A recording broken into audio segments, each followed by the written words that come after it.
ఇంట్లో టైంకి పిండి కానీ ఇడ్లీ పిండి లేకపోయినా అప్పటికప్పుడు పైన క్రిస్పీగా లోపల సాఫ్ట్గా ఉండే ఈ పునుగులు బంగాళదుంపలతో ఎలా చేయాలో వీడియోలో చూపిస్తే చూసేయండి. ముందుగా ఒక గ్లాసు బియ్యాన్ని శుభ్రంగా కడిగేసుకొని ఒక గంట సేపు నానబెట్టుకోండి. ఇప్పుడు 2 బంగాళదుంపలను పీలు మొత్తం తీసేసుకొని స్టవ్ మీద పెట్టేసుకొని ఉడికించి పక్కన పెట్టుకోండి. ఇప్పుడు నానబెట్టుకున్న బియ్యాన్ని మిక్సీ జార్లో వేసుకొని ఒక గ్లాస్ వాటర్ పోసుకొని మెత్తగా పట్టుకోవాలి. ఇప్పుడు ఉడికించిన బంగాళదుంపల్ని ముక్కలుగా కట్ చేసుకొని మనం మిక్సీ పట్టుకున్న పిండిలో అయితే వేసుకొని మళ్ళీ మెత్తగా పట్టుకోవాలి. ఇప్పుడు మిక్సీ పట్టుకున్న పిండిని మొత్తం ఒక గిన్నెలో వేసుకోవాలి. మీకు కనుక టైం ఉంటే 10 నిమిషాల పాటు పక్కన పెట్టేసుకోండి. ఇప్పుడు అందులో సన్నగా తరిగిన ఉల్లిపాయలు, పచ్చిమిర్చి, కరివేపాకు, మీ రుచికి తగ్గ ఉప్పు వేసుకొని బాగా కలుపుకోవాలి.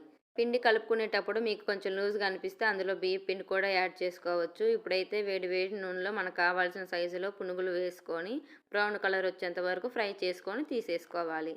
ఈ పునుగులు ఈవినింగ్ టైంలోనే కాదండి, మార్నింగ్ టైంలో కూడా ఈజీగా చేసుకోవచ్చు. వేడి వేడి పునుగులు అయితే రెడీ అయిపోయినాయి. ఇందులో పల్లి చట్నీ లేదా ఎర్ర చట్నీ వేసుకొని తింటే చాలా బాగుంటుంది. మీరు ట్రై చేసి కామెంట్ చేసేయండి. Thank you.